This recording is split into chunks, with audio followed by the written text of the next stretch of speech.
ce dimanche, nous partons au soleil de Provence, à la découverte des saints moines qui marquèrent profondément l'époque que nous avons parcourue tout au long de cette semaine.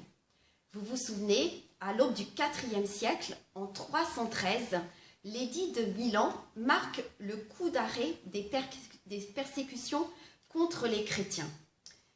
Mais lorsque le témoignage suprême du martyr n'est plus de mise, de quelle manière les âmes généreuses vont-elles pouvoir manifester à la face du monde leur attachement radical au Christ?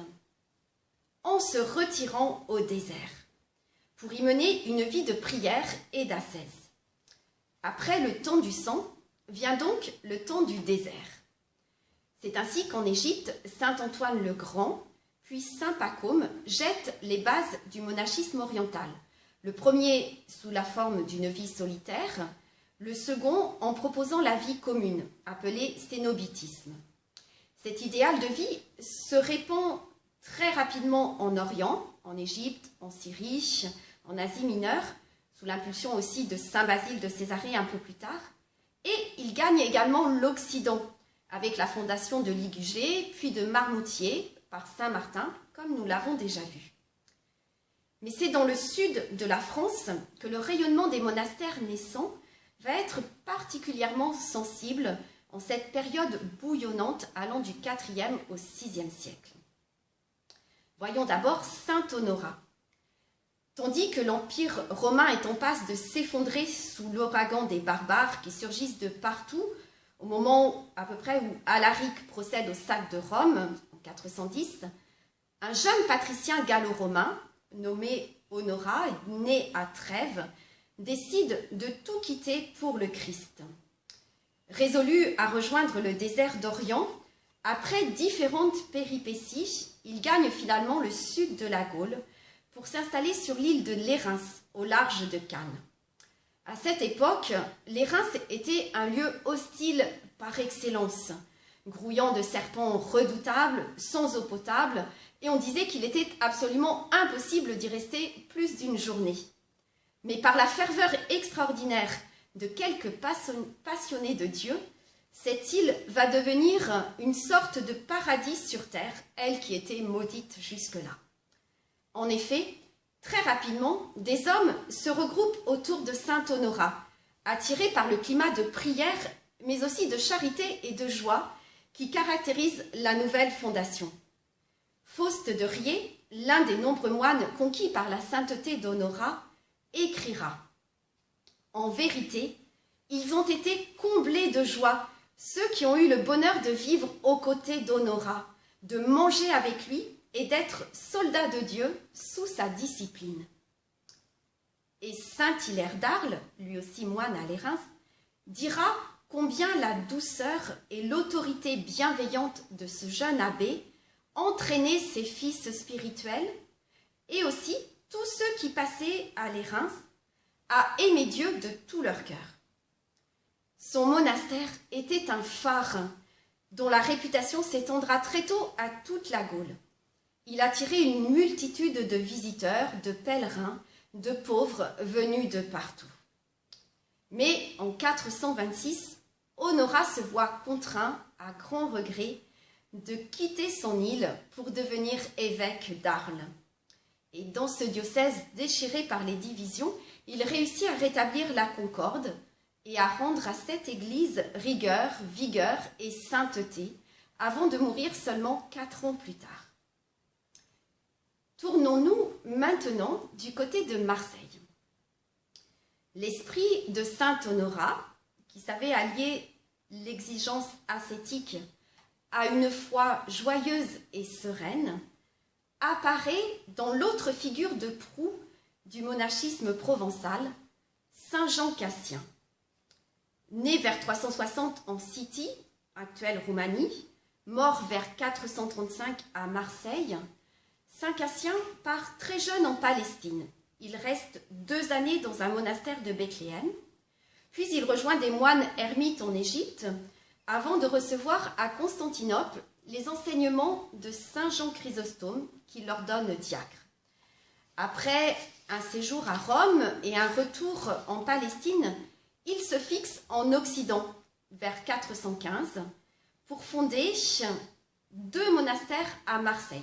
Le premier est réservé aux hommes. Il prendra donc le nom de monastère ou d'abbaye Saint-Victor parce que Cassien établit donc son abbaye près de la grotte où reposaient les reliques de Saint-Lazare et de Saint-Victor, ce soldat romain martyrisé sous Dioclétien. Le monastère consacré aux femmes prendra lui le nom de Saint-Sauveur. Signalons donc que Saint Cassien est le premier à implanter des monastères en milieu urbain où les moines afflueront par centaines. Et il a su adapter sa riche expérience de la vie religieuse orientale dans les déserts de Palestine et d'Égypte à la Provence de son temps, en créant ainsi un pont entre le monachisme d'Orient et celui d'Occident. Il a laissé une œuvre doctrinale importante, et notamment les institutions cénobitiques, rédigées vers 420, et les conférences de Cassien, vers 426, 2 ouvrages consacrés à la vie monastique qui ont profondément influencé le monachisme occidental du 5e siècle jusqu'à nos jours, notamment en raison de leur reprise dans la règle de Saint Benoît. Notons aussi que dans ce Marseille qui a accueilli, comme nous l'avons vu, les amis intimes du Seigneur, Lazare, Marthe et Marie, et qui sera au XVIIIe siècle la première ville consacrée au Sacré-Cœur. Donc dans ce Marseille, Saint Cassien enseigne déjà la nécessité d'imiter l'humilité et l'amour du cœur de Jésus. Je cite ce qu'il disait dans sa 15e conférence. « Venez, dit le Christ à ses disciples, et apprenez de moi, non pas certes à chasser les démons par la puissance du ciel, ni à guérir les lépreux, ni à rendre la lumière aux aveugles, ni à ressusciter les morts.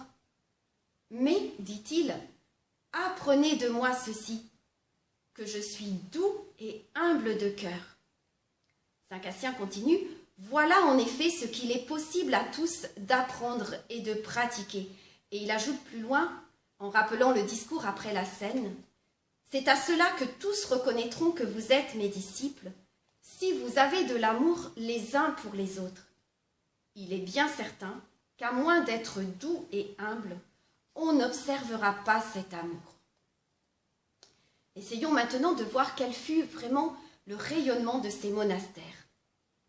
Sous l'impulsion de saint Honorat, de saint Jean Cassien et d'autres hommes assoiffés de Dieu et de sainteté, les monastères sont des lieux où l'on cherche à vivre concrètement le double commandement de l'amour, en donnant la première place à la prière et en apprenant à mener le combat spirituel inhérent à la pratique des vertus. Ainsi, trouvons-nous dans les institutions de Cassien des conseils très pratiques pour lutter contre les différents ennemis de l'âme que sont la colère, l'orgueil, la paresse, la tristesse et j'en passe. Cette éducation à la sainteté forge des moines solides, mais rejaillit aussi forcément à l'extérieur, à travers tous ceux qui vivent dans le voisinage des monastères ou qui s'en approchent, qu'ils soient de pauvres mendiants, de simples pèlerins ou des personnes influentes. Située au sud du Vieux-Port, dans une ville déjà bien peuplée et cosmopolite, la visibilité de l'abbaye Saint-Victor est assez évidente. Mais nous avons vu aussi la puissance d'abstraction de l'Érins, pourtant nettement moins accessible. Si les évêques de l'époque fondent facilement près de leur évêché des couvents, c'est qu'ils mesurent l'influence bénéfique que des hommes ou des femmes totalement voués à Dieu peuvent avoir sur les fidèles en les aidant par leur exemple et leurs conseils à mener une vie chrétienne profonde en ce temps d'enracinement de la foi après l'enthousiasme de la première conversion. Et nul doute que c'est au contact des moines ou des moniales que ces pasteurs puisèrent la force d'une vie intérieure intense et d'une énergie incroyable pour défendre la vérité contre tous les ennemis de l'Église à cette époque. Centrons-nous maintenant davantage donc, sur les pasteurs de l'époque. Et je vais vous poser une question. Savez-vous qu'au 5e, 6e siècle, saint Honorat, saint Hilaire, saint Césaire, successivement évêque d'Arles, saint Eucher, évêque de Lyon, saint Maxime puis saint Faust, tous les deux évêques de Riez dans les Alpes de Haute-Provence, saint Loup, évêque de Troyes, saint Quenin, évêque de Vaison-la-Romaine, furent d'abord moines à Lérins. Cette énumération, qui est loin d'être exhaustive, laisse facilement entrevoir l'impact de la vie monastique sur l'Église des temps barbares. Ces moines évêques purent ainsi exporter dans leur diocèse la solide formation spirituelle et humaine apprise au monastère et accroître ainsi l'influence de Lérins.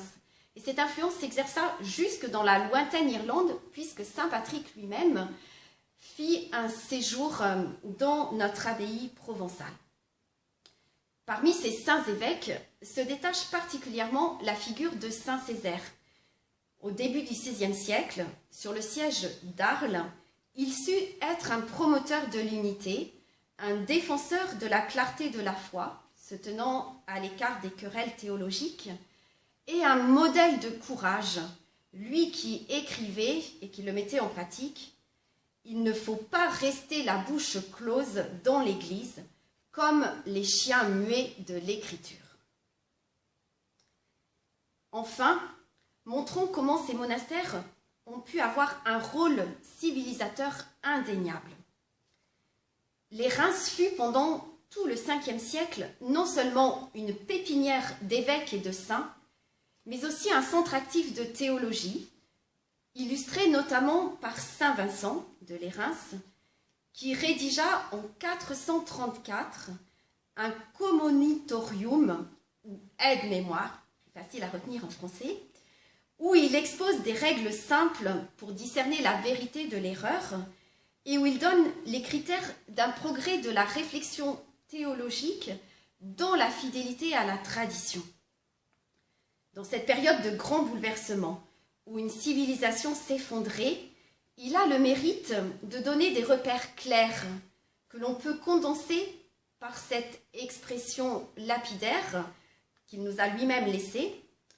Nous devons tenir ce qui a été cru partout, toujours et par tous.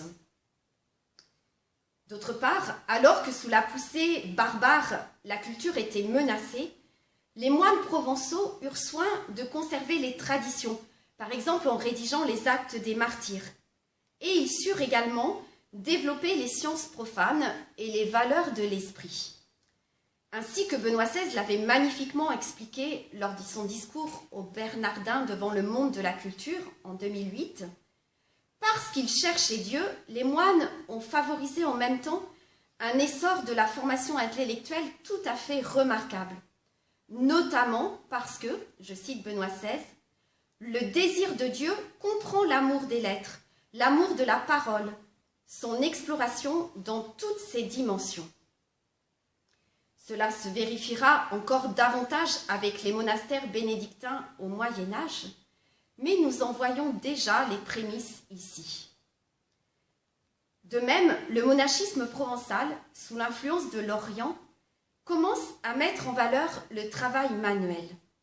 Ce dernier est conçu non plus comme un devoir très pénible réservé aux esclaves, ça c'était l'esprit de la société romaine, gallo-romaine, mais le travail manuel devient quelque chose qui fait partie de la vie du chrétien, pratiqué, mis en valeur par les apôtres, et qui peut même élever l'homme en le rendant gardien de la création. C'est là, on peut le dire, un autre aspect du rôle éminemment civilisateur de nos monastères.